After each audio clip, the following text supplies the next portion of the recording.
திவ்ய தேசங்கள் 108 95வது தலம் இந்திரன் பூஜித்த சௌமிய நாராயணர் விக்கிரகம் உற்சவராக இருக்கக்கூடிய ஆலயம். உலகத்தின் உயிர்கள் அனைத்தும் பயன்பெற வேண்டி நாராயண மந்திரத்தை ராமானுஜர் வெளிப்படுத்திய இடம்.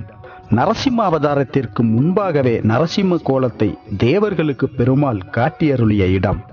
அஷ்டாங்க விமான அமைப்பை பெற்றிருக்கக்கூடிய வெகு சில கோவில்களில் ஒன்று. இப்படி பல்வேறு சிறப்புகளை தன்னகத்தே கொண்டு 1500 ஆண்டுகால பழமையுடன் யுகம் கடந்த வரலாற்றை கொண்டு விளங்குகிறது திருக்கோஷ்டியூர் சௌமிய நாராயண பெருமாள் திருக்கோயில்.